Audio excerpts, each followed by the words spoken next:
하나님의 말씀은 갈라디아서 3장 28절 29절입니다. 너희는 유대인이나 헬라인이나 종이나 자유인이나 남자나 여자나 다 그리스도 안에서 하나이니라.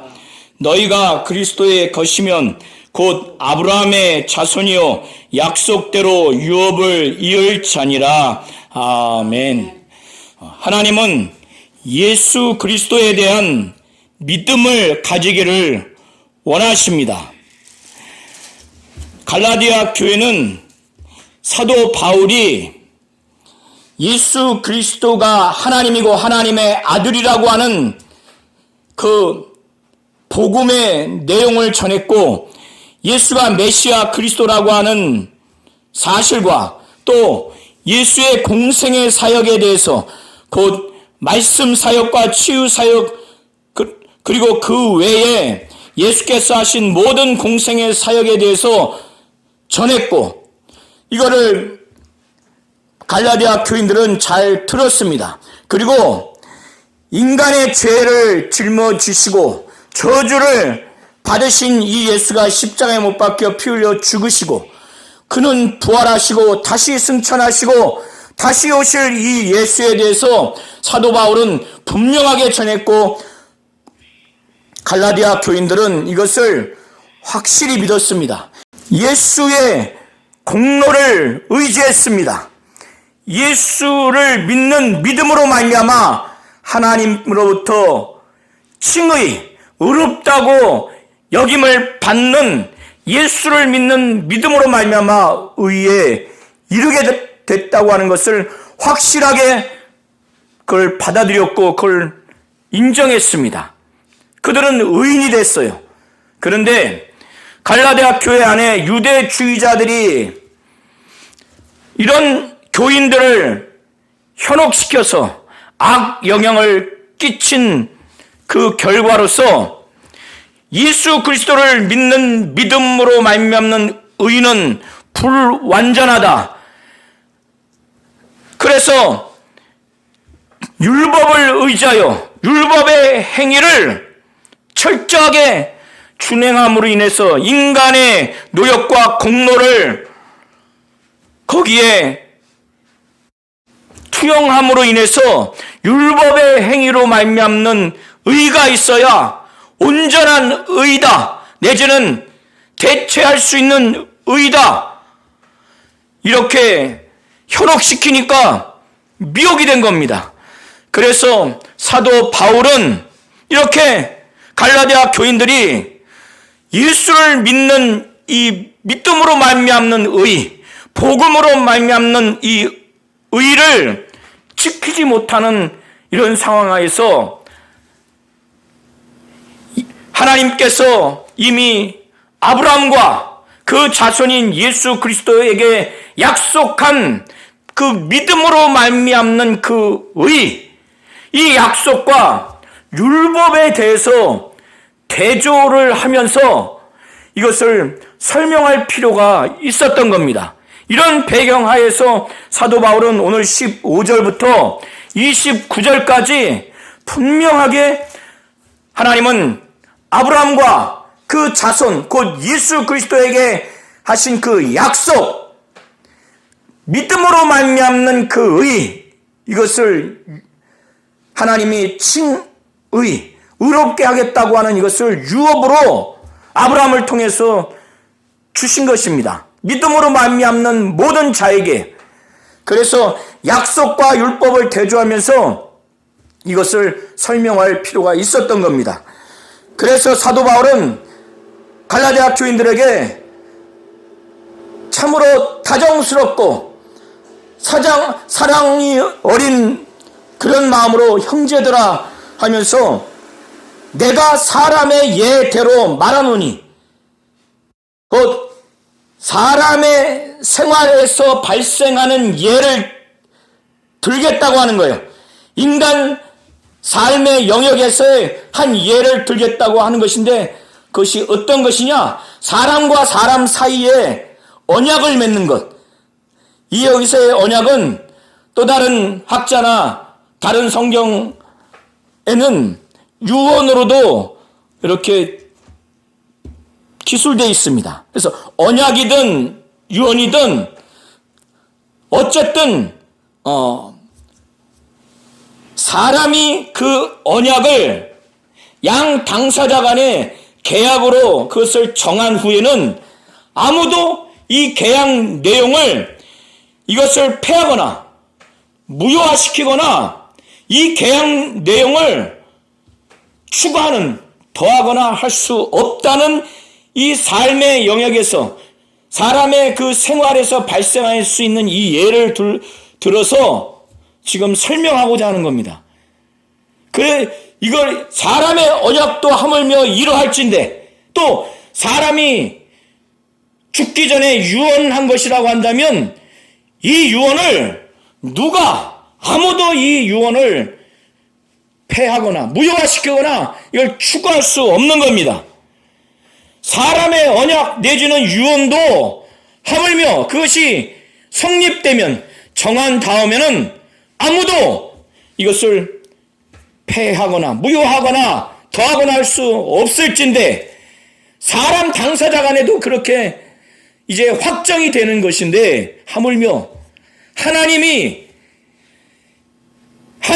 그 유일하심, 하나님의 그 신실하심을 두고 하나님이 직접 아브람과 그 자손에게 한 여러 차례 한 이 약속들, 이 약속에 대해서 그거를 율법이 그걸 폐기하거나 율법이 그 약속을 헛되게 할 수 있는가? 할 수 없다는 거예요. 그러면 이 약속을 한 당사자가 누군가? 사도 바울은 이 약속들은 하나님이 아브람과 그 자손에게 말씀하신 것이라고 말해요. 아브람과 그 자손, 그러니까 아브람과 그 자손이기 때문에 그 자손이 여럿이 아니라는 거예요. 한 사람이라는 거예요. 그 한 사람이 누군가? 여럿을 가리켜 그 자손들이라고 하지 않았다. 하나님은 그 한 사람이 누구냐? 오직 한 사람을 가리켜 내 자손이라 하셨으니 곧 그리스도라는 거예요. 하나님은 이 약속, 아브람과 그 자손인 오직 한 사람, 바로 예수 그리스도에게 약속을 했는데, 그 약속의 내용이 뭐냐면 믿음으로 말미암아 의를 얻을 수 있다는 거예요. 의를 얻어서 구원을 얻는, 생명을 얻는 그런 결과를 맺는 거죠. 그러니까 이 약속의 내용은 믿음으로 말미암아 의를 하나님이 그에게 의롭게 여기시겠다는 거예요. 좀 어려운 말로 칭의를 지금 말하는 겁니다. 이 약속으로 얻을 수 있는 그 내용, 이걸 유업이라고 하는 거예요. 오늘 15절부터 그 이하를 보시면 이 약속의 내용이 그것이고 그걸 유업이라고 말하는 겁니다. 사도 바울이 15절, 16절 이렇게 말하는 그 내용을 사도 바울은 말하기를, 내가 이것을 말하노니, 내가 말하는 것은 이것이다. 내가 지금 사람의 삶의 영역에서의 그 사람이 두 당사자 간의 언약을 하거나 내지는 어떤 사람이 유언을 한 이 예를 튼 것은, 그리고 하나님이 아브람과 그 아브람의 자손 한 사람 예수 그리스도를 두고 약속하셨다고 하는 이 말을 내가 하는 것은 뭘 말하려고 하는가? 내가 이것을 말하노니, 내가 말하고자 하는 건 이거다. 무엇인가? 하나님께서 미리 정하신 언약을, 하나님이 아브람과 그 자손이 예수 그리스도를 대상으로 해서 약속하신 이 언약, 믿음으로 말미암아 의롭게 여기겠다, 칭의를 주겠다, 이렇게 한 이 약속을, 이 약속 시점으로부터 430년 후에 하나님께서 천사들을 보내서 한 중보자인 모세를 통해서 이스라엘 백성들에게 베푸신, 공포하게 하신 그 율법, 이 율법이 그거를 폐기하게 하거나 그 약속을 헛되게 할 수 없다고 분명히 말해요. 유대주의자들은 이런 주장을 한 겁니다. 아브라함과 그 후손이 예수 그리스도와 약속한 시점으로 1년이 지나도 율법은 공포되지 않았어요. 그러면 이 약속대로 믿음으로 말미암아 의의를 얻을 수 있는, 칭의를 얻을 수 있는, 하나님이 그렇게 의롭게 여기주겠다고 하는 것은 1년이 지나도 계속 무효화되지 않고 진행하고 있는 거예요. 429년째 돼도. 그런데 430년째 딱 돼서 등장한 율법이 어떻게 그 이후에 이 약속을 폐기하거나 그 약속을 헛되게 할 수 있는가? 절대 할 수 없다는 거예요. 유대주의자들은 이걸 주장한 겁니다. 그러니까 사도 바울은 그 배경하에서 말하는 겁니다. 만일 그런 유대주의자들이 주장했던 것처럼 그 유업이 하나님으로부터 믿음으로 의롭게 여김을 받을 수 있다고 하는, 칭의를 얻을 수 있다고 하는 그 유업이 율법에서 난다면 율법 조문을 철저하게 지켜서 율법의 행위로 인간이 노력과 공로로 그 유업, 그 하나님으로부터 의롭게 여기는 칭의를 얻을 수 있다면, 가정하는 거예요. 만일 그 유업이 율법에서 난 것이면 하나님은 약속을 통해서 아브라함과 그 한 자손인 예수 그리스도에게 약속한 그 약속으로 말미암아 이 유업을 주시겠다고 한 건데, 아니 율법에서 만일 이것이 난다면은 그러면 약속에서 그건 난 것이 아니기 때문에 그건 약속에서 난 것이 아니라는 거예요. 하나님이 의롭다고 여기는 칭의가 약속으로 말미암아 나와야 되는데 그건 약속에서 나온 것이 아니라는 거예요. 그러나 유대주의자들과는 주장과는 다르게 하나님은 약속으로 말미암아 아브라함에게 주신 것이라고. 그러면서 사도 바울은 유대주의자들이 주장했던 그 율법을 의지해야 되고, 그래서 율법의 행위를 준행함으로 인해서 인간이 노력하고 인간의 공로가 추가되어야 된다, 내지는 대체되어야 된다, 이런 말도 안 되는 주장을 했던 그들이 말하는 그 율법, 이 율법이 무엇인가?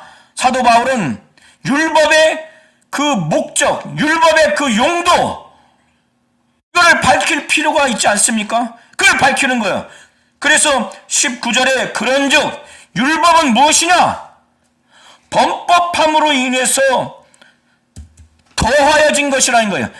하나님의 아브라함과 그 후손인 예수 그리스도와 약속한 이후에 인간이, 더 정확히 이스라엘 백성이 범죄함으로 인해서 이 약속을 보충하고 보완하기 위해서 범법함으로 인해서 더하여진 것이라는 겁니다. 추가되어진 것이라는 거예요. 그러니까 율법의 성격은 보충적이고 보완적인 성격인 거예요. 약속은 하나님이 아브라함에게 직접 하나님이 하신 거예요. 중간에 중재자를 두지 않고 직접 하신 것입니다. 그러나 율법은 천사들을 통해서 한 중보자인 모세를 중보자로 해서 이스라엘에게 베푸신 것이에요. 공포를 한 것입니다.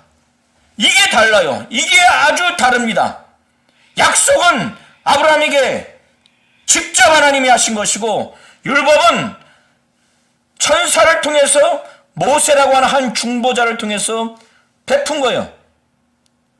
그러니까 이 차이가 약속과 율법의 극단적인 차이가 있는 겁니다. 그리고 이 율법은 언제까지 그것이 약속을 보완하는, 보충하는 가치가 있는가? 언제까지 그것이 역할을 할 수 있는가? 그것은 약속하신 자손이 오시기까지 있을 것이라는 거예요. 여기서의 이 약속하신 자손이라고 한 것은 하나님께서 아브라함과 그 후손인 한 사람 예수 그리스도와 약속했다고 그랬죠. 그 약속의 대상인 예수 그리스도가 오시기까지, 이 의미입니다. 오시기까지 이 율법은 있을 것이라는 거예요. 그러니까 율법은 약속의 보충적이고 보완적인 거예요. 그것도 범법함으로 인해서, 범죄함으로 인해서. 율법은 범법함으로 인해서 더 이상 죄를 짓지 않게 하는 기능과 보다 본질적인 기능은, 율법은 인간으로 하여금 죄를 깨닫게 하는 그 기능이, 그것이 본질적인 기능입니다. 그리고 이 율법은 약속과 다르게, 약속은 하나님이 직접 아브라함과 직접 하셨지만, 이 율법은 하나님이 천사를 통해서, 모세라고 하는 중보자를 통해서 이스라엘에게 이렇게 간접적으로 한 것이에요. 그리고 율법은 약속의 대상인 예수 그리스도, 곧 약속하신 그 자손이 오시기까지 시간적인 제한이 있다는 겁니다. 그런 후에 사도 바울은 20절을 이제 계속 증거하고 있는데, 그 중보자는 한 편만 위한 자가 아니나 하나님은 한 분이시니라. 이 29절은 대단히 해석하기가 어렵습니다. 그래서 학자마다 의견이 많이 달라요. 보통 다른 게 아닙니다. 그래서 현대인의 성경에는 이것을 어떻게 번역을 했는가 보시면 이렇게 되어 있습니다. 그러나 중재인을 필요로 했던 율법에는 두 당사자가 있어야 했지만 약속하는 데는 하나님 한 분이면 됩니다. 이렇게 번역을 했습니다. 이거를 참조하셔서 20절은 상당히 해석이 많으나 15절부터 20절까지의 내용이나 문맥을 보면은 20절을 통해서 우리가 정확한 해석은 할 수 없지만 우리가 알 수 있는 것은, 어쨌든 약속과 이 율법을 대조하면서 이 약속을 한 주체로서의 하나님, 그분은 한 분이신 하나님, 직접 약속하신 바로 한 분이신 하나님이 더 우월하다고 하는 것. 그런데 율법은 하나님으로부터 율법이 나왔지만 천사를 통해서 한 중보자인 모세를 통해서 이스라엘에게 공포됐기 때문에, 이런 차원에서 중보자인 모세가 그 역할을 했기 때문에 보다 이 약속을 맺은 주체자가 이 율법을 중보한 모세와 비교할 수 없을 만큼 뛰어나고 높은 유일하신 하나님이라는 것을 강조하는 것으로 보시면 좋을 것 같습니다. 이렇게 한 다음에 사도 바울은 또다시 유대주의자들의 말도 되지 않는 비성경적이고 하나님의 뜻이 아닌 그 주장에 대해서 반박합니다. 그들은 율법이 하나님의 약속, 아브라함과 약속한 그 약속을 반대할 수 있는, 대체할 수 있는 그런 위치에 있는 것이 바로 율법이다, 이렇게 주장을 한 것으로 보입니다. 그러니까 사도 바울이, 그러면 율법이 하나님의 약속들과 반대되는 것이냐, 이 문제에 대해서, 이 주장에 대해서 결코 아니다. 하나님의 그 약속들이 율법과 반대가 된다? 전혀 반대가 되지 않는다는 거예요.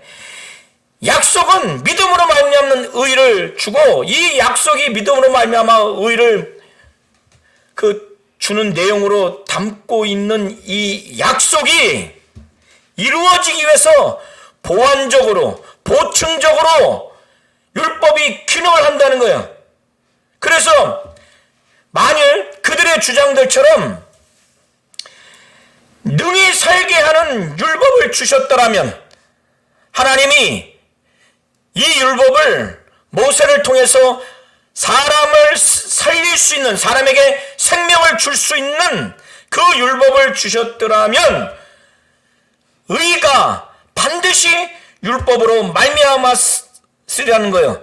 그런데 현실은 율법은 전혀 사람을 살릴 수 있는 결과를 맺을 수 없어요.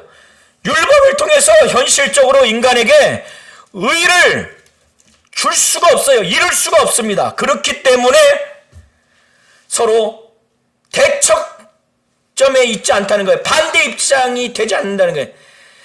이 율법으로 말미암아 사람을 살릴 수 있게 만들었다면, 그러면 이 율법을 통해서 반드시 의가 나오게 하나님이 그렇게 하셨다면, 그러면 이건 서로 반대가 될 수 있죠.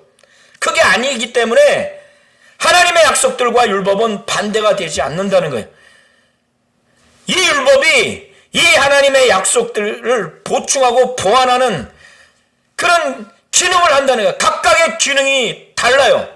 사도 바울은 21절에 그걸 말하는 겁니다.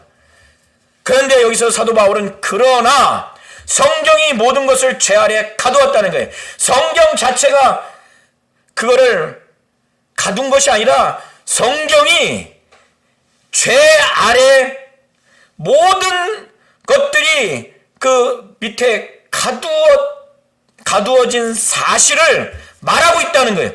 그러니까 인간들이 이 죄 아래 완전히 갇혀져 있는 상태예요. 그러니까 이 죄라고 하는 것이 모든 인간들을 완전히 지배하고 있어서 꼼짝달싹 못하게 한다고 하는 이런 그림으로 지금 묘사하고 있어요. 죄의 지배를 받고 있는 겁니다.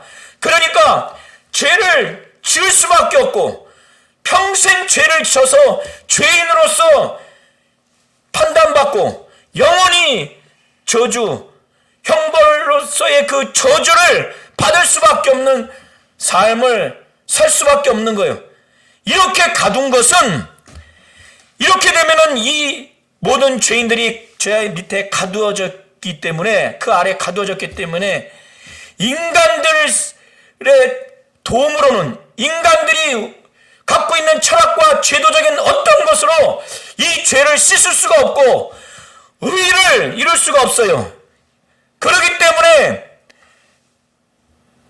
어떻게 이것을 해결할 수밖에 없는가? 인간이 아닌 바로 예수 그리스도가 우리의 죄를 짊어지고 우리가 받아야 할 형벌로서의 저주를 그가 받아서 예수를 믿는 믿음, 공로를 의지해서 의에 이를 수밖에 없다. 우리의 죄를 씻고 우리가 받아야 할 저주를 우리가 받지 않는, 그래서 생명을 얻고 구원을 얻는 그것을 얻게 하기 위해서 사도 바울은 이는 예수 그리스도를 믿음으로 말미암는 약속을 믿는 자들에게 주려 함이라. 이 약속을 예수를 믿는 믿음을 근거로 해서 그렇게 믿는 자들에게 하나님이 아브라함에게 그 후손인 예수를 대상으로 했던 약속, 예수를 믿는 믿음으로 말미암아 의롭게 여기겠다, 칭의를 주겠다고 하는 이것을 예수를 믿는 믿음을 근거로 해서 그런 믿음을 가진 자에게 주겠다고, 그걸 주게 하기 위해서 성경이 모든 것을 죄 아래 가두었다는 사실을 말하고 있는 겁니다. 이것이 22절의 내용입니다. 사도 바울이 그래서 이 믿음을 더 이제 설명하고 약속과 이 율법을 대조하면서 이 약속의 내용인 믿음으로 말미암아 작게 여겨주겠다고 했을 때 이 믿음, 정확히는 예수 그리스도를 믿는 믿음, 이 믿음이 오기 전에 모든 인간들은 율법 아래 매인바 되어 계시될 믿음의 때까지 갇혔다는 거예요. 그러니까 모든 인간들이 믿음이 오기 전에 하나님이 예수 그리스도를 통해서 계시될 예수 그리스도를 통해서 이 땅에 많은 사람들이 하나님이 계시해 주시는 대로 그 믿음을 우리가 그거를 받기 전까지 그 계시될 믿음이 오기 전까지 율법은 모든 인간들을 완전히 가두어 놨다는 거예요. 그 율법 아래 매인바되고 완전히 갇혔다는 거예요. 이게 무슨 의미인가? 모든 인간들은 율법의 감시가 되는 거예요. 그래서 철저하게 믿음이 오기 전까지 갇혀버렸어요. 그럼 율법이 어떻게 하는가? 이 율법에서 하나님의 의가 뭔가를 나타내줘요. 그런데 궁극적인 본래적인 기능은 이 율법은 끊임없이 율법 조문을 통해서 인간들에게 무엇을 행해라 요구하는 명령으로 계속 명령하고 무엇을 하지 말아라 하는 금지하는 명령으로 계속 요구를 해요. 그런데 인간들이 그거를 요구하는 명령과 금지하는 명령에 그걸 철저하게 행위로서 순종하고 복종할 수 있는 능력이 없으니까 결국에는 율법은 계속 인간들에게 죄를 졌다. 죄인이야. 계속 죽을 때까지 계속 죄를 졌어. 그리고 죄를 지면 안 돼. 그런데 결과적으로 계속 죄를 지니까 이것이 너는 죄를 졌어. 그래서 죄인이야. 그래서 이 죄의 결과로 형벌을 받아야 되고 영원한 저주를 받아야 된다. 계속 가둬놓는 거예요. 완전히 매인바 된 겁니다. 사도 바울은 이같이 하나님이 율법을 통해서 율법의 어떤 기능, 율법의 목적이 무엇인가 이걸 말해요. 이같이 율법이 우리를 율법 아래 매이기에서 계시될 믿음의 오기까지 완전히 가둬놓은 것은 이 율법이 이같이 우리를 그리스도께로 인도하는 초등교사가 되어 우리로 하여금 믿음으로 말미암아 의롭다함을 얻게 하려 한다는 거예요. 하나님이 그렇게 계획을 하셨다는 겁니다. 그래서 유대주의자들의 현혹에 넘어가지 말라는 거예요.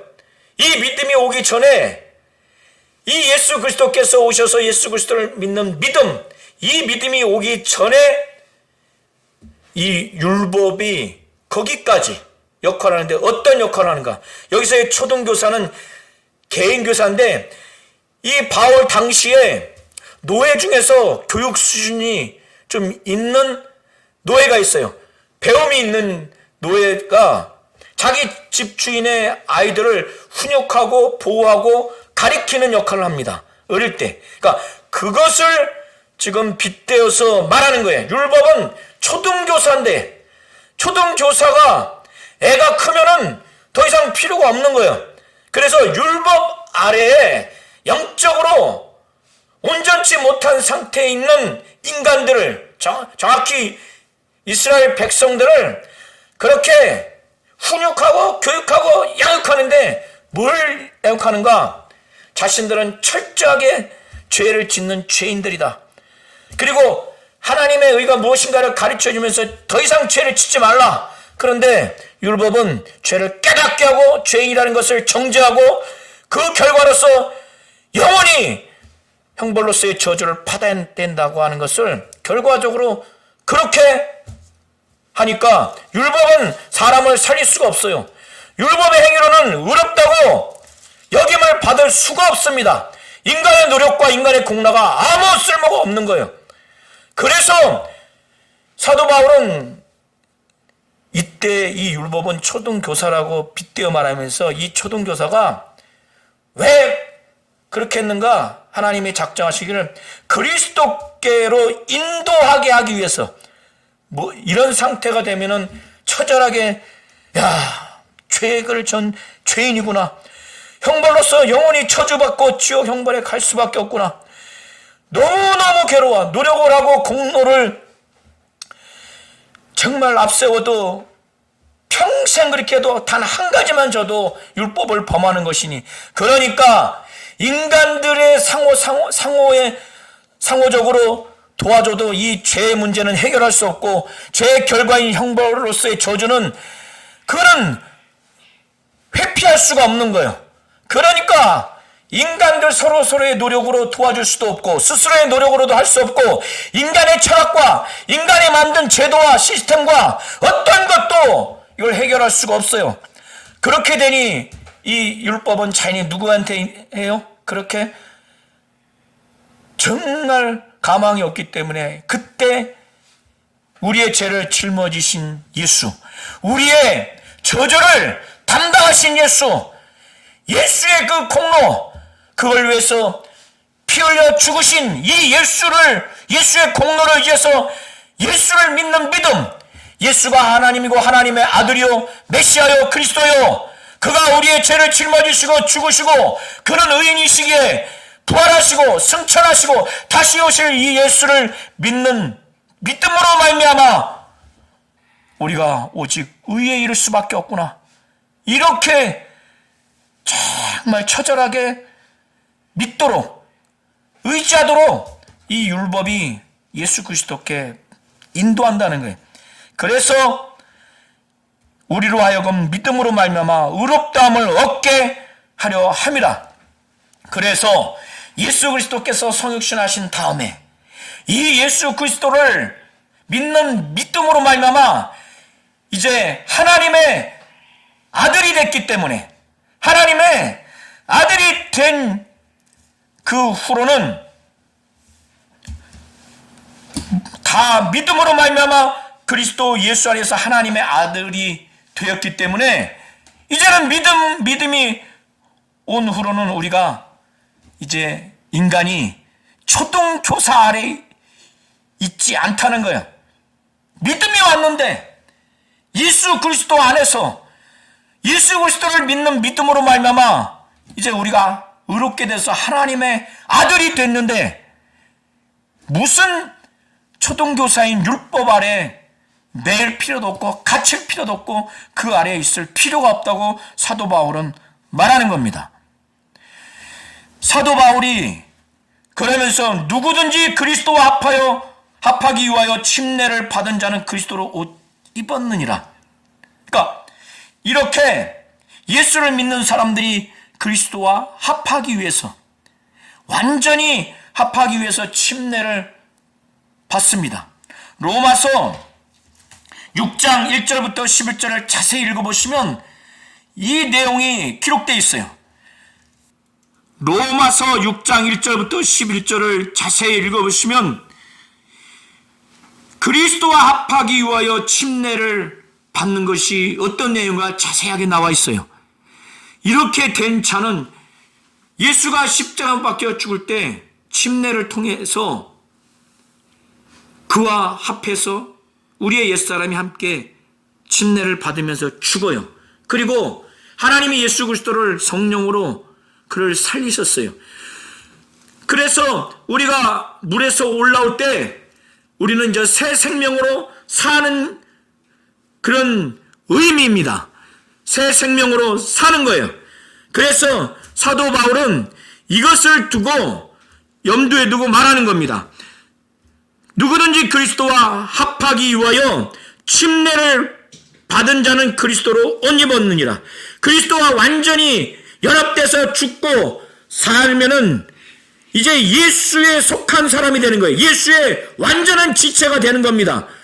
예수에 속한 사람, 예수와 합한 사람, 곧 예수의 지체가 된 사람, 이것을 그리스도로 옷 입었다는 거예요. 바울 당시에는 옷이 그 사람의 신분을 말해주는 겁니다.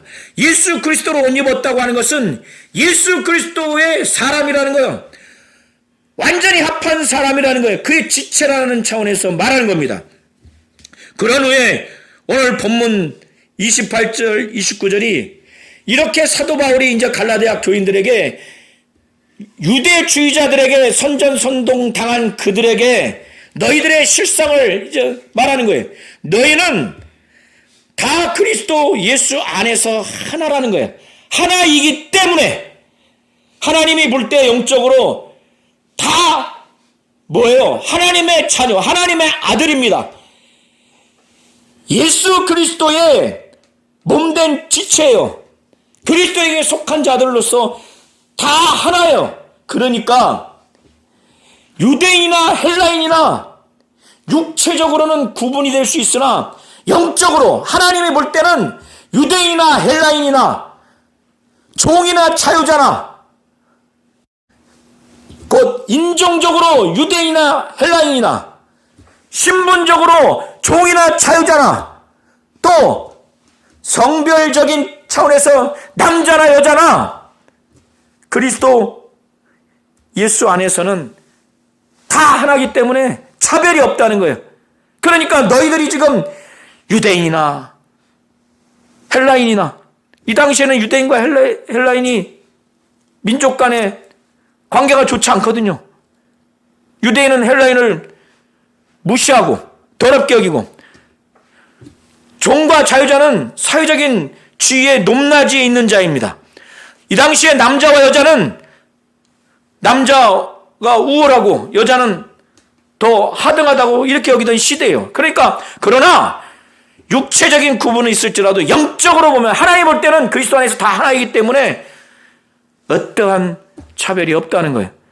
이걸 말하면서 갈라디아 교인들에게 너희들이 예수를 믿는 믿음으로 말미암아 의롭게 된 그리스도의 사람, 그리스도에게 속한 사람들이라면, 그리스도의 것이면 이거는 당연히 하나님이 아브라함에게 약속할 당시에 약속의 당사자인 아브라함, 믿음으로 말미암아 의롭게 여기겠다고 하는 칭의를 유업으로 주겠다고 약속한 아브라함의 후손이 된다는 거예요. 유대주의자들이 율법을 의지하고 율법을 준행해야 아브라함의 자손이 돼서 아브라함에게 약속한 유업을 받을 수 있다고 선전선동하는데 그게 아니라는 거예요.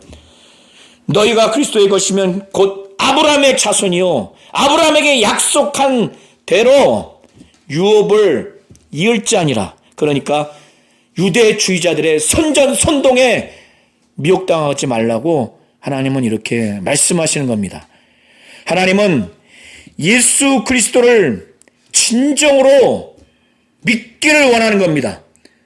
예수 그리스도를 진정으로 믿어야 그가 하나님이요 하나님의 아들이요 메시아요 그리스도요 우리의 죄를 짊어지시고 형벌로서 저주를 대신 그가 당하심으로 십자가에 못 박혀 피 흘려 죽으시고, 그는 의로운 분이기 때문에 부활하시고 승천하셔서 다시 재림하실 그분을 우리 성도님들이 분명히 믿으시고, 그가 말씀이 육신이 되어서 이 땅에 하나님의 뜻을 계시하고 하나님의 일을 나타내 주시고 하나님의 일을 그대로 이루어 가시고, 말씀 사역과 치유 사역 그 외에 모든 공생의 사역을 우리 성도님들이 반드시 믿는 예수 신분에 대한 믿음, 예수 사역에 대한 믿음, 부활하시고 또 승천하시고 다시 오실 예수에 대한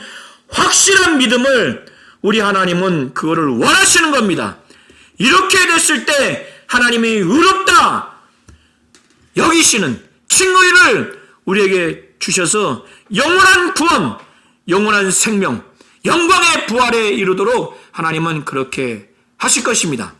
이와 같이 예수 그리스도에 대한 확실한 믿음이 우리 모든 성도님들에게 있으시기를 예수의 이름으로 축원합니다.